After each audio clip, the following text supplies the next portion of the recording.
March 14, 2012, my son Thomas lost his battle with the disease of addiction. I now belong to a club that no parent should ever belong to.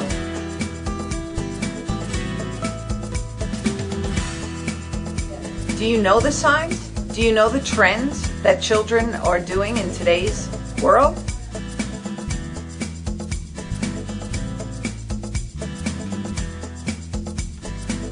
Do you know the signs and symptoms? Do you know the signs and symptoms of drug abuse? I want to empower and educate Long Islanders by bringing a force of professionals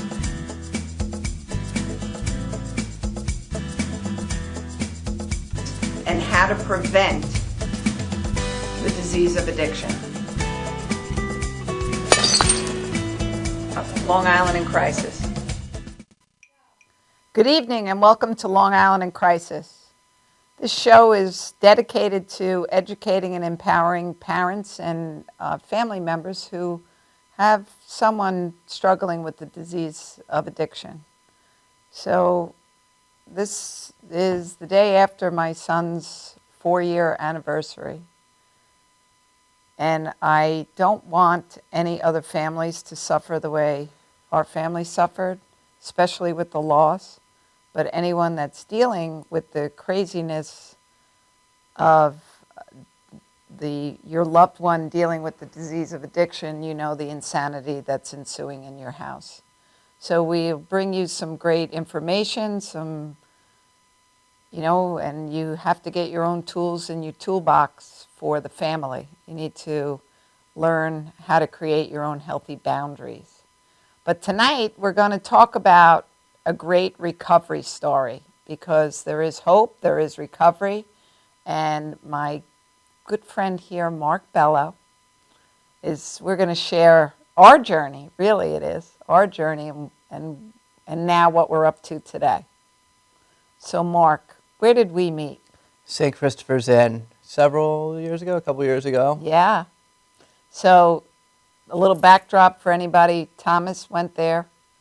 He was very graciously scholarshiped 21 days by the friars for treatment. And that's where he came home and ultimately just thought one more time. I'm not sure what he thought, but I have gone back to St. Christopher's Inn just to talk to the residents, and that's where I met Mark. There's a story that I heard about Linda when I first was there. One of the staff members would take us around the campus at St. Christopher's, and she would give us spiritual instruction and different stories about people who have recovered and things that were maybe historically relevant to St. Christopher's Inn. And I loved going on these walks because it meant that I could get around the campus and just walk around. Plus the fact that it's set. Beautiful setting. It's an unbelievable setting, and there's so much history there. I think it's over 100 years old now, right? Something like that. It's one of the oldest recovery programs around, as far as I know. Yeah. And your story was one of the stories that Janet, the staff member, used to tell us regularly about how Thomas had gone through St. Christopher's Inn, and right when he left, the next day, he died. He died.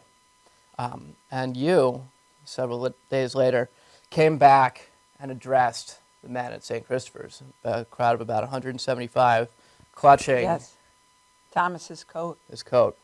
That he bought there. And said, "Don't let this be your mother, or don't let this be you." Right. I don't remember what I said. I just remember somebody trying to take his coat because I was wearing his coat. And that story, it resonated with me. It was like, this could be my mother. I could be Thomas. Yeah. If I don't open myself up to it. Yeah.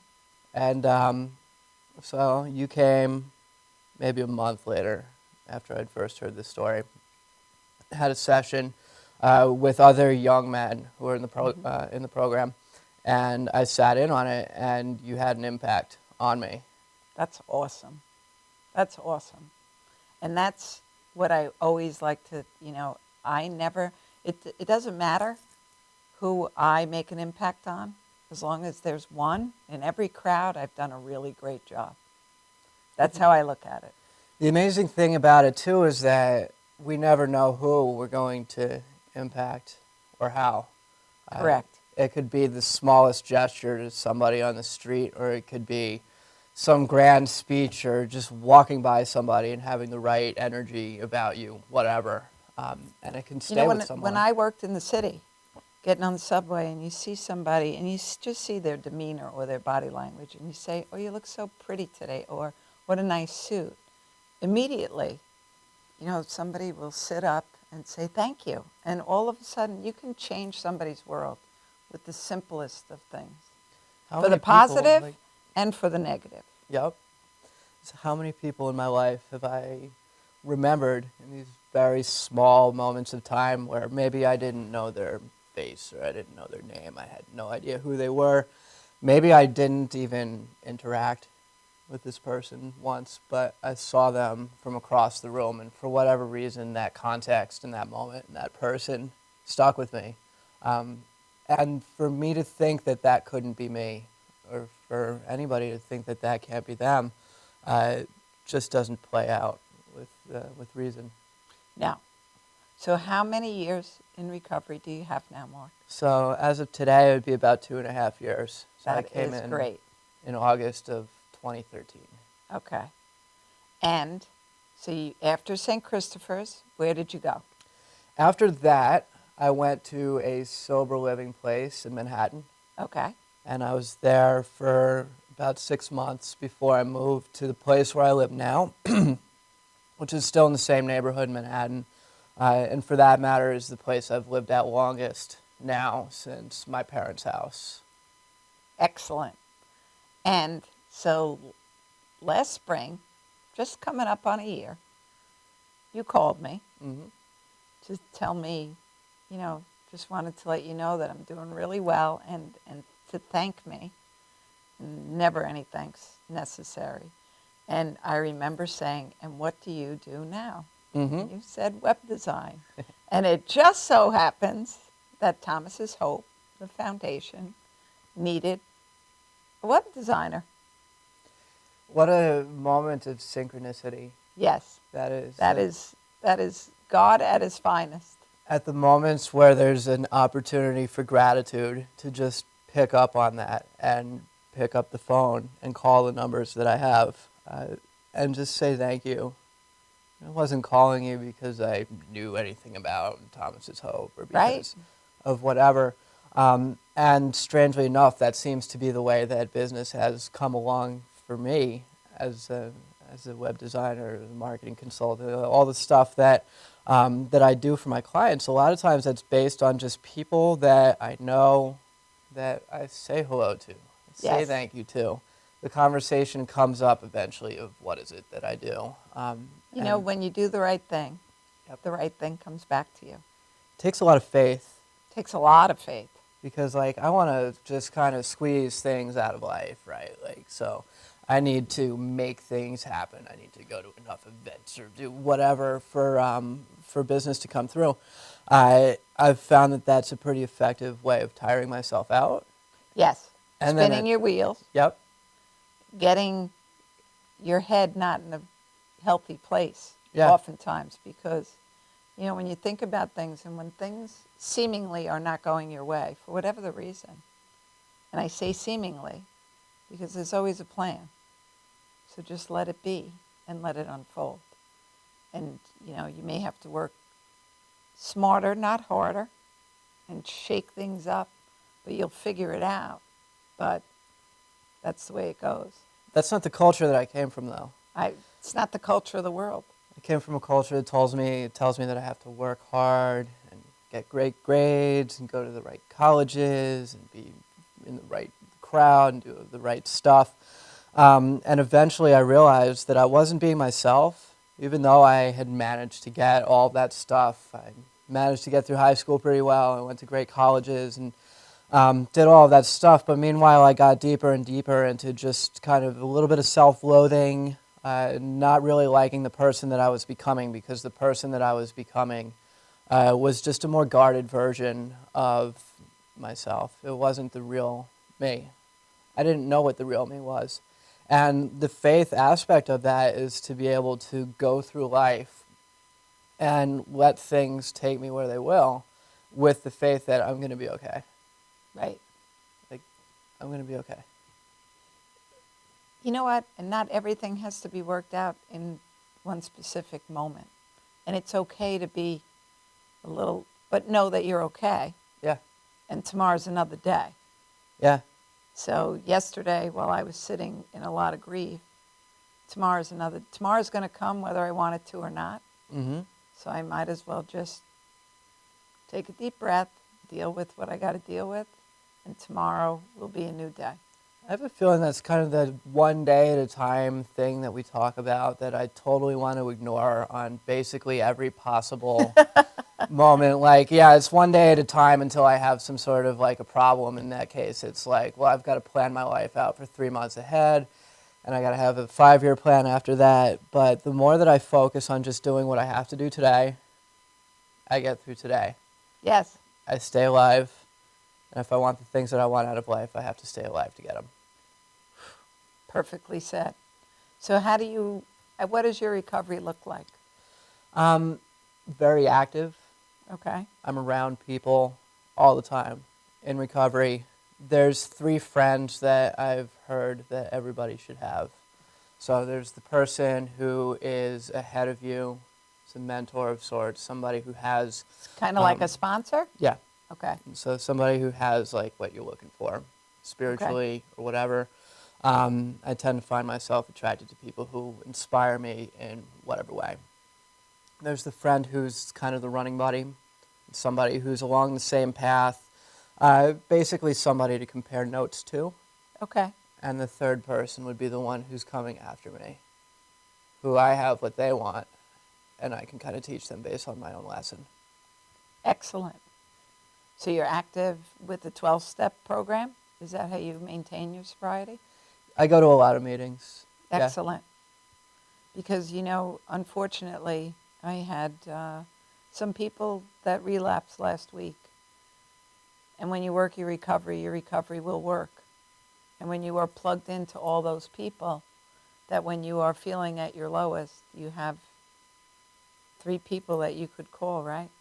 Yeah, and without going into any specifics about what programs I go to or Right. meetings or anything like that, it's just surrounding myself with people that are positive, that are inspiring me, that go through the same kind of struggles as I do often, and often have different struggles. But the fact being that maybe we're all crazy, but we're not all crazy at the same time. And that's a really important thing in my life, because like, I am not perpetually sane. I'm not perpetually hopeful. I don't always believe that everything is going to be okay. And yet, anyway, I keep showing up and just putting my butt in the seat. And at the end of the night, like, I can put my head down on a pillow and go to sleep. And the next day when I wake up, maybe I'm not waking up like full of sunshine and happiness and faith that everything is going to be okay, but I don't wake up like, oh crap, what did I do last night? Yeah, that's a big statement right there. So oftentimes, I always look at it this way. Sometimes when you really don't want to do something, you may not be doing that one particular event or one particular, whatever it is for you. Take yourself out of your own way.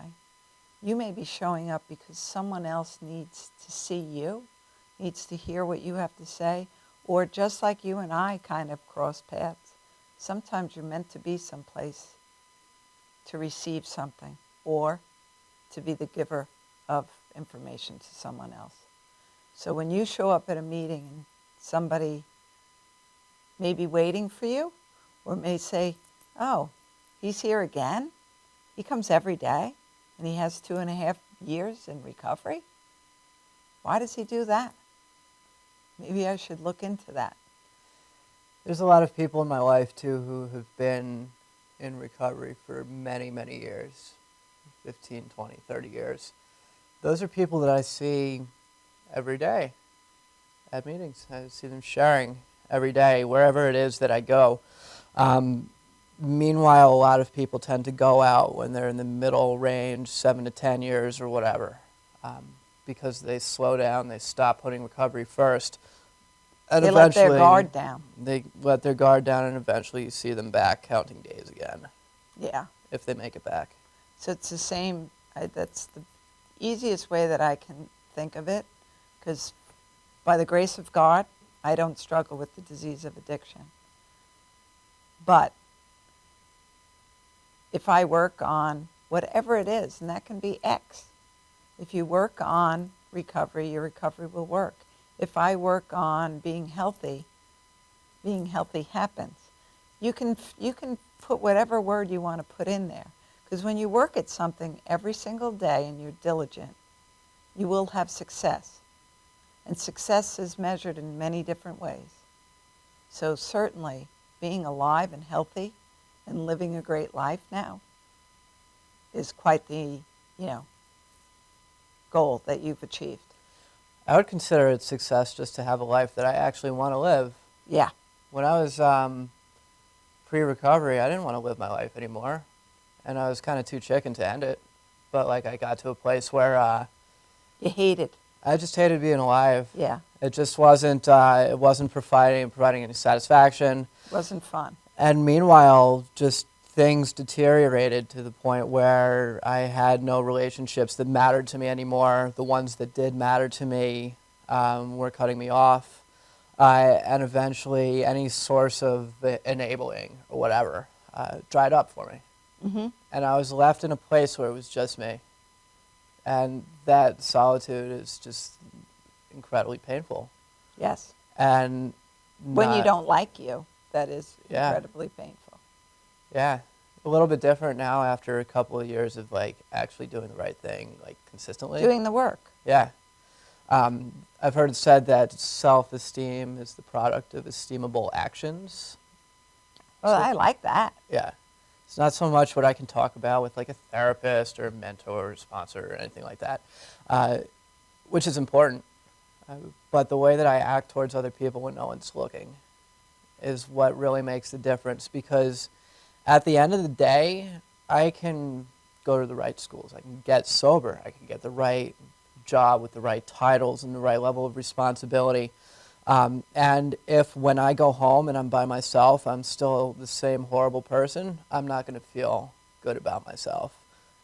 I can use that stuff as armor to say that, like, well, my behavior may be unimpeachable right now. Right. Like, I'm above reproach in the way that whatever, because I have a job or because I'm still in school and I'm making good grades or whatever. But if I'm not going out there and living a life that I can esteem myself for, I'm not going to have self-esteem. I'm always going to be proving and hustling for my self-worth. Exactly. We were just, you and I were talking before too. When you do something for someone else, you often feel better than you possibly could have made that person feel. Yep. So by being selfless and giving to others is the reward in and of itself. Absolutely. And it doesn't often happen in the world anymore. Something that Janet told me at St. Christopher's, the Mhm. staff member I mentioned earlier, she said, if you want to get high, go help somebody, and by the time you're done, you're not going to want to get high anymore. And that Yeah. has really stuck with me. Those are moments where I don't want to help anybody, where I Yes. want to be really selfish and probably feel sorry for myself. It's usually some amount of like self-pity or like I am justifiably angry about something or whatever.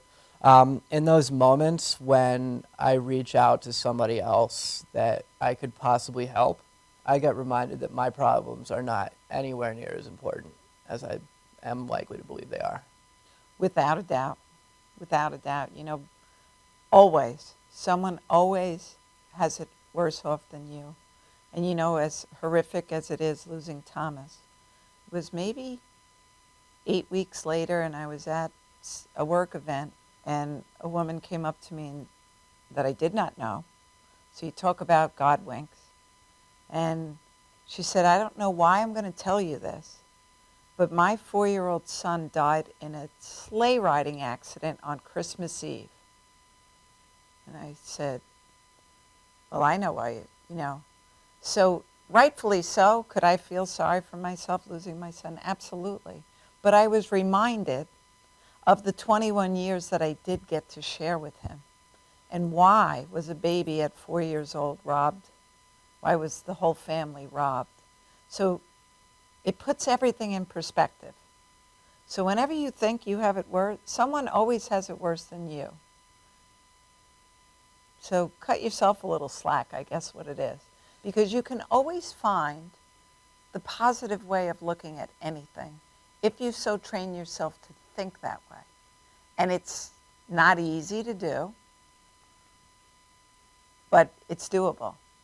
It's the choice between being a victim and a survivor. Yes. And for my own life and my own purposes, it's been a much more dignified way of living when I choose to be a survivor of whatever it is that I've been through, rather than to get caught up in being a victim of, oh, they did this to me or whatever. I think when the victim talks too, that is inherent in the disease of addiction, because that devil wants to take your mind back down that road, because in your weakest form, it's looking to bring you back. That's the negative energy that I want to put out. And negativity is kind of a high in itself, right? Like if I can say something mean to another person or push somebody out of the way when I'm trying to get into the subway or, like do something horrible, whatever it is, that negativity feels really good in the moment. And then afterward, I feel so bad about myself. And I've kind of trained myself just from a prayer standpoint to consider anything that I say or anything that I do to be a form of prayer, right? So like that's putting the energy out there in the universe, not to get too woo-woo about it. But No, but you know what? It's just a way to live. Yeah. And we'll pick that up right after this message. We'll be right back.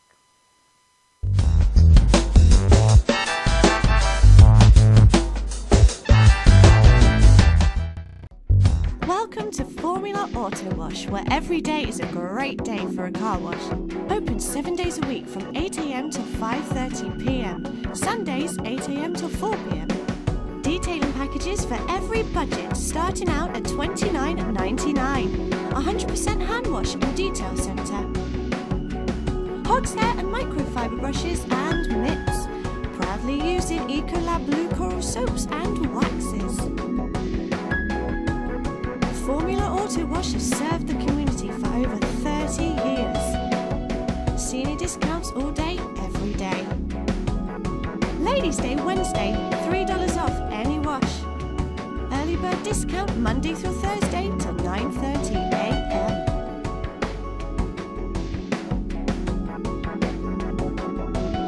Check out our website, formulaautowash.com. Galaxy Luxury Coach is a full-service limousine and party bus company. Family-owned and operated, we are an industry leader with over 25 years of experience in providing best-in-class luxury transportation for your special event.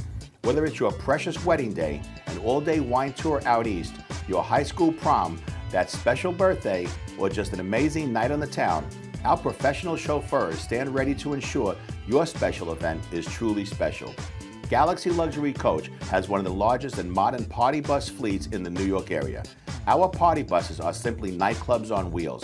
Concert sound systems, light shows, lasers and strobes, multicolor LED lighting brilliantly lights your party bus inside and out. For corporate and more laid-back events, we will cater to your specific needs and requests. What sets Galaxy aside from all others in the luxury transportation industry is our attention to detail in customizing our services to your special event. At Galaxy, it's all about you and your guests.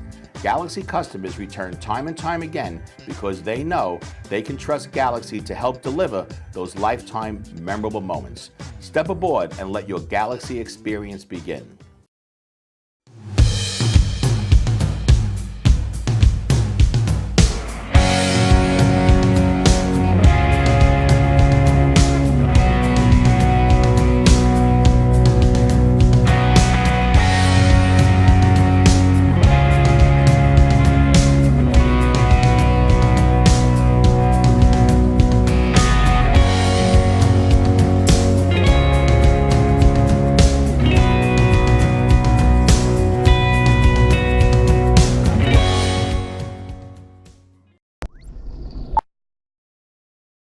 You know you already want a Toyota, but when you want more from your Toyota store, you want Smithtown Toyota, where every Toyota comes with Smithtown Toyota's Toyota for Life program, giving you lifetime New York State inspections, lifetime 10% discounts on all parts and service, 2 years of complimentary oil changes, 2 years of scheduled maintenance, and more, all at no cost to you, plus low clear-out deals on every Toyota in stock. Get more from your Toyota store. Hurry to Smithtown Toyota.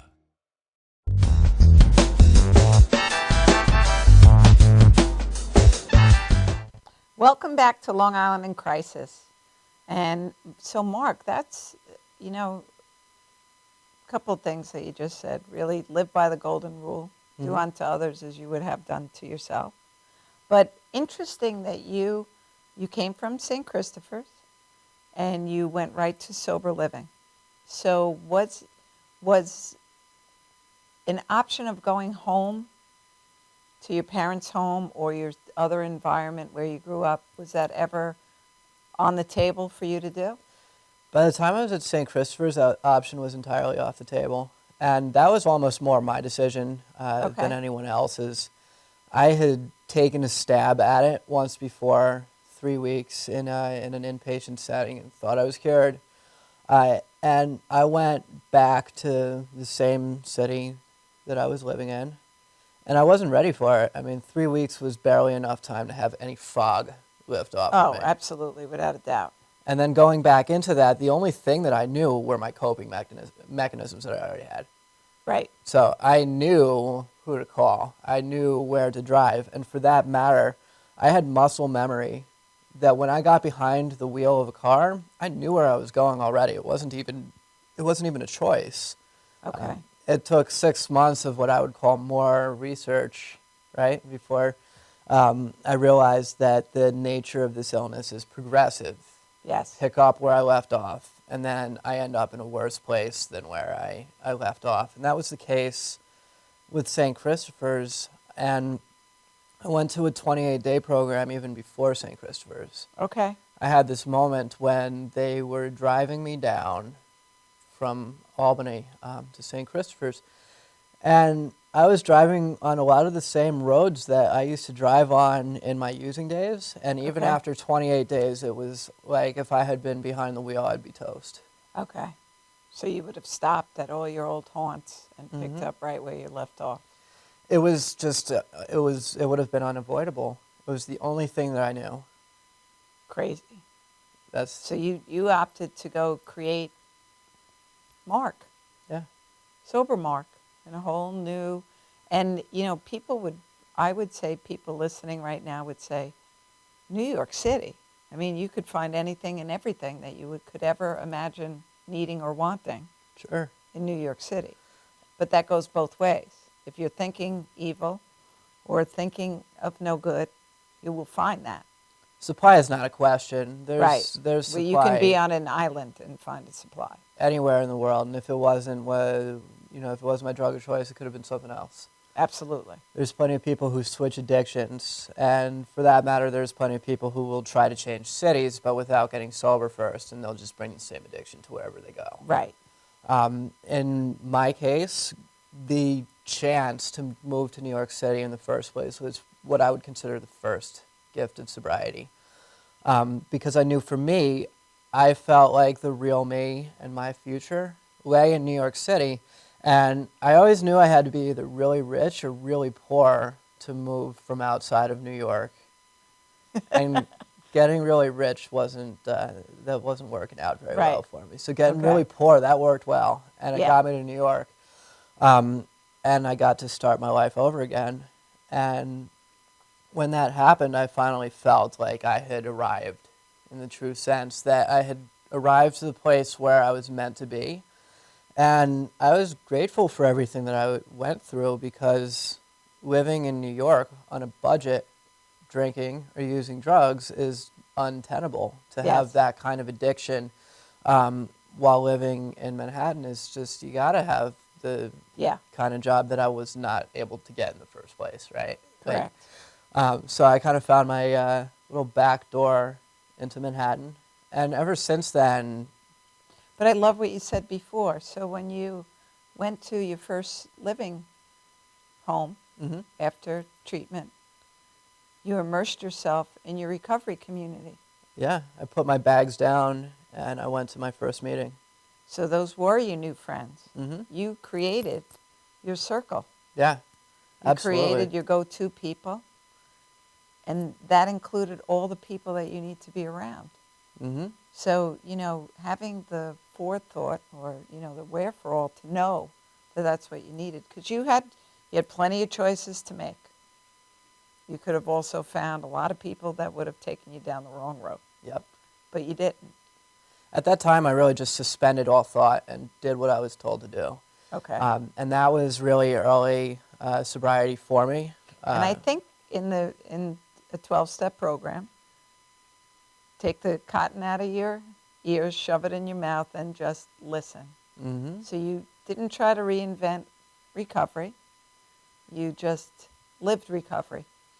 I took the advice that was given to me, put my stuff down, and I went to a meeting. I did all the whatever that I was told to do. And the other important thing was that I got real about where I was in life, that I was not in a place where I was going to be making great waves or doing just like all this wonderful stuff that I thought I was going to do because I was like college educated and blah, blah, blah. I showed up and I knew that I wasn't in a place where I was going to get a job immediately, that the only thing that I needed to work on when I got there was just to stay sober and get used to the idea of being in the general world and free and not picking up. Wow. That's powerful stuff. Really powerful stuff. And now you have, do you sponsor anyone yet? Mm-hmm. You do. Mm-hmm. That's great. Few people. And that's brought a lot of depth Yeah. to my own life. It's one of those moments where giving back, I really do receive from the good process friend of it. of mine, Anthony Rizzuto, who is also the founder, and I'm on his board, for Families in Supportive Treatment. But he is a man in long-term recovery, and he said that's how he sustained his recovery. You have to so freely give away that which was so freely given to you. Yep. Not only that though, but not get too big for my britches. Like I had a dream last night about like drugs and alcohol, and for me to try and hide that and pretend like they don't still happen is setting myself up for failure. Yes. It's really important to just be real. That thing, that monster, might be locked in a cage somewhere. Yes. And I put in a lot of time, a lot of effort. I go through doing everything that it takes to kind of keep that caged away. But I have to continue to ask for help on a regular basis. And the moments where I feel like I'm above that are moments where I'm really setting myself up for failure. Oh, yeah. Yeah. When you say, I got this, Mm-hmm. that's Famous usually last words. famous as last you words. said earlier, yeah. Yeah. They really are the famous last words. That's my ego creeping back in. Easing God out. Easing God out. That's me saying that, like, I know what's good for me. I know what's right for me. Like, I don't know anything. Like, take whatever I say with whatever grain of salt. You know, like, Yeah. you know, I know what's worked for me for the last 2.5 years that I've stayed sober. And I try to pass that on without being too much of like an expert on it, right? Because like I always I wanna think be, you can only give advice on how you live. Yep. So people will take from that what they take from that. And that's kind of it's living the kind of life that I want, Right.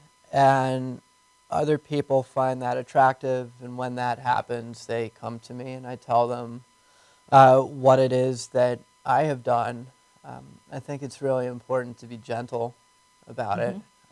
It's really tempting to Well, sometimes it's, be like, recovery is a process. yep, And you may take a step back every once in a while. Relapse does not equal failure. no. It just means a hiccup in your road.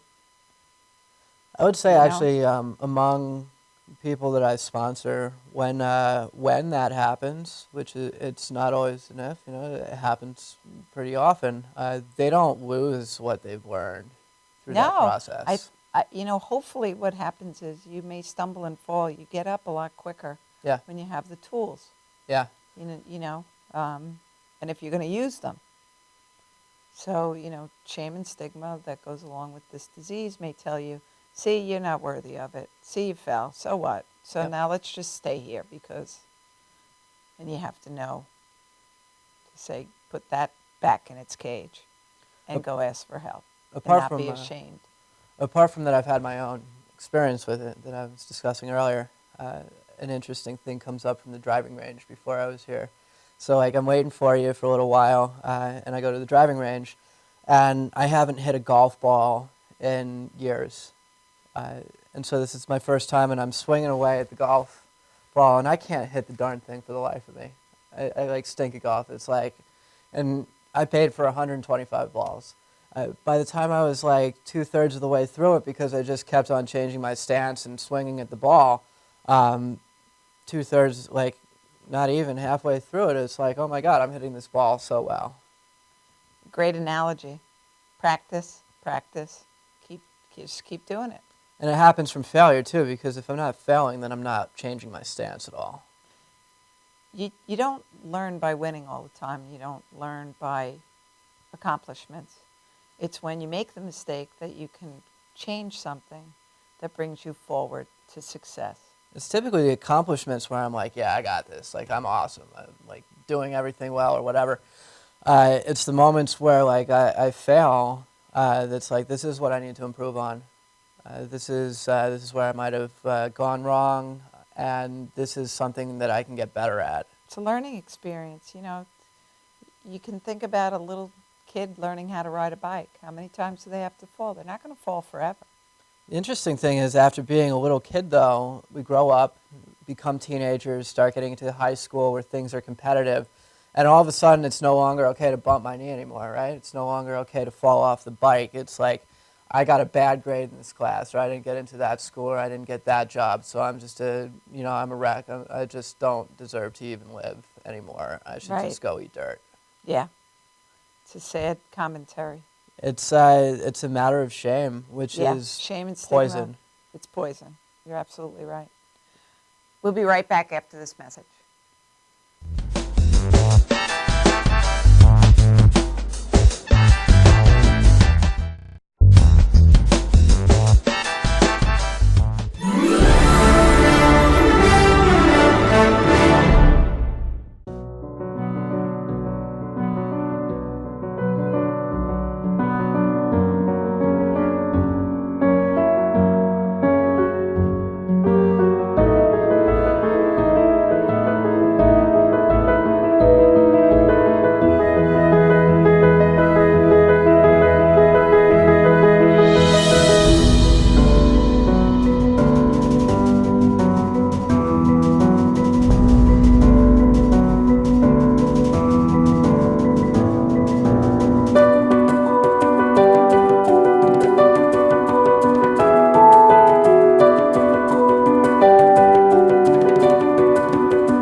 Galaxy Luxury Coach is a full-service limousine and party bus company.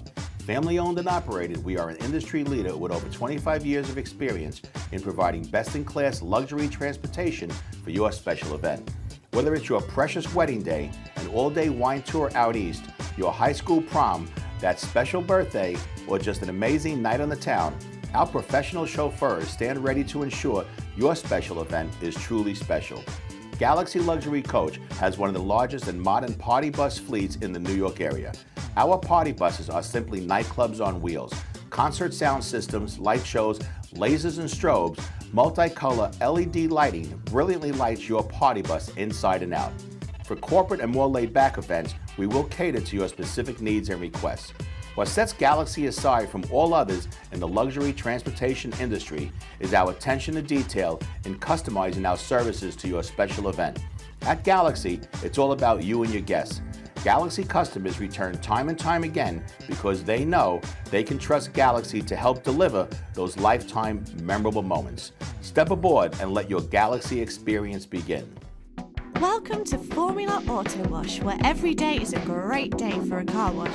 Open 7 days a week from 8 a.m. to 5:30 p.m. Sundays 8 a.m. till 4 p.m. Detailing packages for every budget, starting out at $29.99. 100% hand wash and detail centre. Horsehair and microfiber brushes and mitts. Proudly using Ecolab Blue Coral soaps and waxes. Formula Auto Wash has served the community for over 30 years. Senior discounts all day, every day. Ladies' Day Wednesday, $3 off any wash. Early bird discount Monday through Thursday till 9:30 a.m.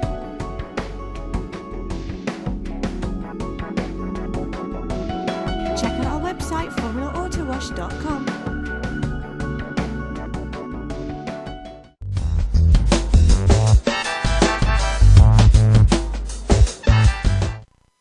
Welcome back to Long Island in Crisis. And you know, we were just talking about, having those dreams or having life experiences in early recovery, like you just were sharing with losing a job or whatever. And if you didn't share at a meeting, you're going to hold that all in, and it's going to take you down the wrong road. Eventually, and I remember in Thomas's notebook that he wrote, because my son was a good kid. So in school, teachers would say, well, he's such a good boy, though. So just because he's being quiet doesn't mean he's doing the right thing or doing his homework. And that's what I mean by, so just because he's well behaved doesn't mean he's understanding your work or getting your homework done and everything else. So in a meeting, and he wrote it, I have to learn how to share more, because if I don't, I will end up in the same place or be dead. in recovery, I kind of compare it to a parallel universe, right? So I'm in this parallel universe where my strength now is based on my ability to get vulnerable and admit that I'm struggling or that I'm having a hard time, or even if I want to pick up a drink or a drug. When I say those things and I get that out of me, I get more strength.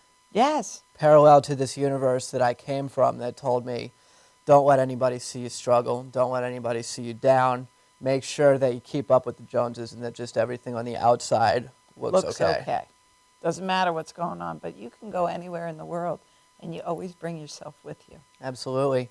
And now, for that matter, I can go anywhere in the world and I bring this version of me, but I also bring myself into different rooms around the world where I'm surrounded by people who have been through similar things and live in that similar parallel universe that I like to talk to. And within days, I'll have just a wide circle of friends wherever it is that I go.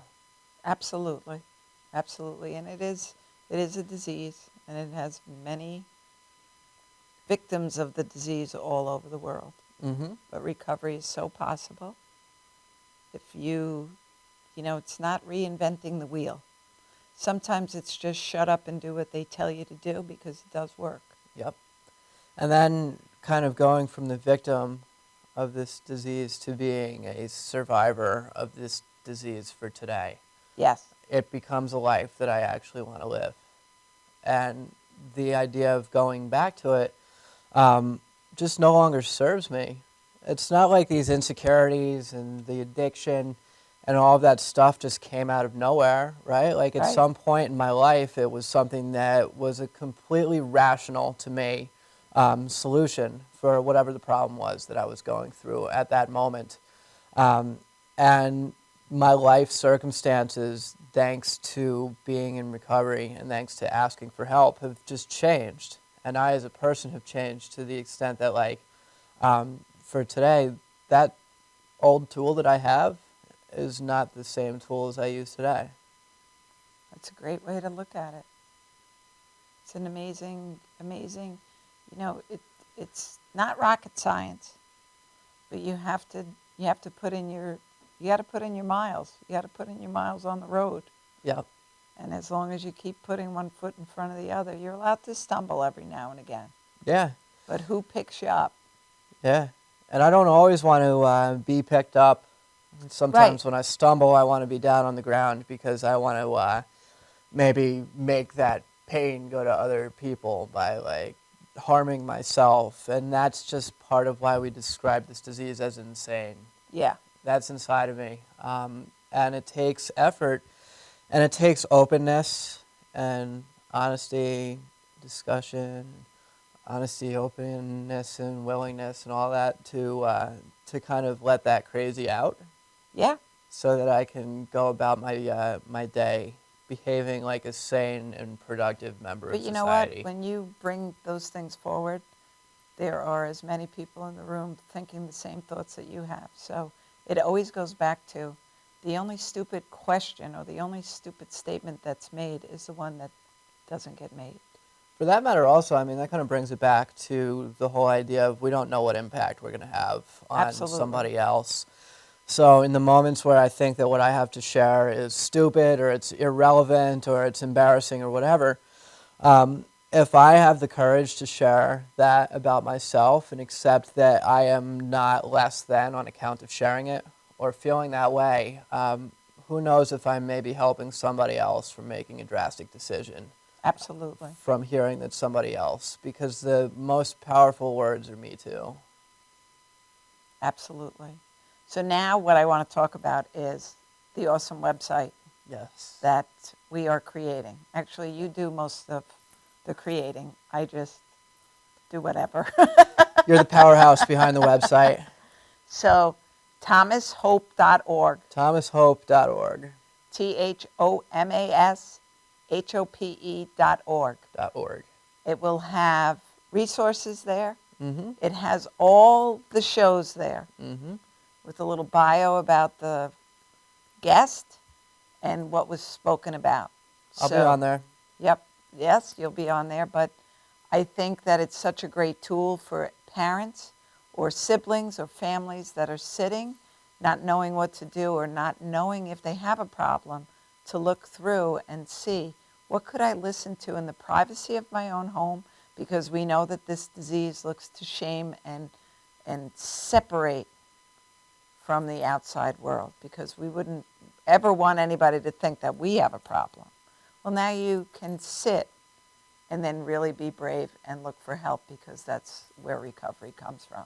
The addict himself or herself will probably also get some good resources out of that website. Like, I could speak for myself that for a long time before I finally asked for help, I did plenty of research, but that shame factor of not wanting to admit that I had a problem and that I needed help, or that delusional factor of me thinking that maybe people don't realize that, like, my life is the way it is right now.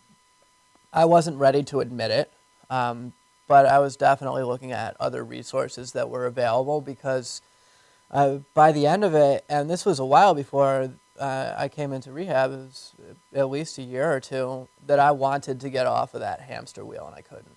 And so I looked at resources all the time on the web, but it was very difficult to find anything useful.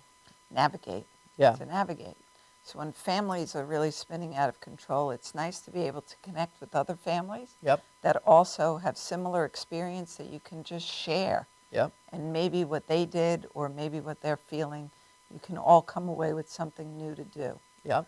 So I know that schools are using some of the shows that we do here to educate parents or kids or whatever it is. And that's why the show happens, Yep. because somebody can take something away from that. And to your point, I never thought people struggling with the disease actively was watching it, but there's been probably 3 people that I've gotten help. I don't know where they are now, because that's not my job. I plant the seed and keep going. But there's people that are reaching out for, those resources that we take for granted, because with everything else, there's a roadmap that you can go to. Yep. There's no roadmap for the disease of addiction. And I encourage people also that maybe don't have it in their family, but you never know if someone in your family is going to be stricken, or if you have young children, that there's a way to speak into everyone's lives that opens conversation, open-ended conversation, that you may find out things that you need to know, Yep. especially when we're talking about young teenagers. And this is about staying alive. This isn't so much even a matter of having like a good lifestyle or having your family look good or anything like that. This is a matter of like keeping me alive, keeping the son or the daughter alive. And The when mom that, or the dad. Yeah, or the mom or the dad. And when that moment of wanting help comes, it's a very brief window of hope. Oh, very And brief. it's also an incredibly emotionally charged moment where you can't be a genius to find your way in. Exactly. The So resources have to be- we will link the page to Oasis, which is the Office of Alcohol and Substance Abuse, which has other resources on there, talking points, everything else, Talk to Prevent. We will hook to Families in Supportive Treatment, so that there are a lot of resources on there Yeah. that where whatever victim of this disease you are, you can find help and someone supporting you through that. It's going to be exciting things to come, just to see. A lot where of we exciting things. So we're not going to tell all the secrets, No. but it is live right now. Yep. All the shows are up there. They're not all identified just quite yet, Mm-hmm. and that's my fault. But I try to do, I don't know, I also have to show up at work sometimes. So, and that's, we do the best we can every single day. Yep. But I'm excited that we're working together, and I'm excited that we're going to bring this forward to the recovery community and anyone suffering, because we need to do better. We need to do better as a community, as a city, as a state, as a country. We need to do better, because we're losing a generation of people. And it's young people, and it's also that 45 to 55-year-old that I'm sure you see in the rooms too. Mm-hmm. Got hurt at work, got on some pain pills or alcohol. Alcohol is still the number one killer in the country. Yeah. It's Just takes a lot longer than a lot of other things. It's the drug is not important, it's the disease that is. There's always going to be a drug around.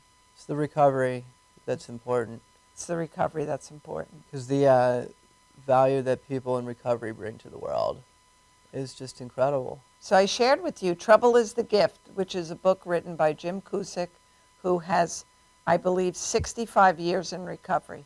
So let's just say that, 65 years in recovery. 65. And he owns Veritas Villa up in New Paltz. And if you can get past the disease of addiction, you can accomplish anything you set your mind to in the world. And I really do believe that, because it's in our worst nightmares that you build the biggest muscles and the most strength that you could find. And I speak that for myself and for a lot of other parents that I know that get up every day, and this doesn't change my world. But I still get up and do it every single day, because I'm hoping and I pray that it changes somebody else's world. I know I changed your world. Absolutely. And that in and of itself would be, it's unimportant to know the outcome of every circumstance you put into. It's what you do at that moment in time that changes somebody's life. Also, just the troubles are also the source of gratitude. You can't know joy unless you've known sorrow. It's always the dichotomy of the two extremes, right? Mm-hmm. So just be present and experience what you're experiencing, certainly. But how do you know victory if you haven't known defeat? It's not if life's going to knock you down. It's when life's going to knock you down. So you have to be prepared with coping skills, with the ability. We're not supposed to go through this life alone. We need to have people in our lives, right? Yeah. It takes time. Just give time. Like, whatever recovery that I've gotten in the last 2.5 years didn't come in a day. Right? No. And your addiction didn't come in a day either. It took a long time to go down that road. It takes time, it takes patience, and it takes a lot of determination. A lot of determination. And always, patience is God's timing. That's how I like to put it. Because I don't have a lot of patience. So when I am impatient, I have to sit and say, okay, I get it. When it's supposed to be, it will be. Yep. And I'm supposed to learn something in the moment in time that I am. So I think ThomasHope.org. ThomasHope.org. And that's the mastermind behind it. So if anyone can help me navigate good things to put on that site to help people struggling with the disease and or the families, we'll have it up there. Yeah, please provide feedback. Absolutely. So please, you can message Thomas's Hope Facebook page, and any ideas that you may have, or any criticism. Criticism is freely accepted. So, if we can make something better, we certainly will. I just want to wish everyone a really great week this week. And in honor of my son this week, I would ask that just do a random act of kindness every day for the rest of this month, because this month is especially hard for my family. We have Thomas's passing. On the 28th is his birthday. We will celebrate Easter as best we can. We have a lot of things that happen during his month that my family misses him at our table. So you don't have to grieve with me or for me, but do a random act of kindness. That would be so well appreciated. Thank you and have a great week.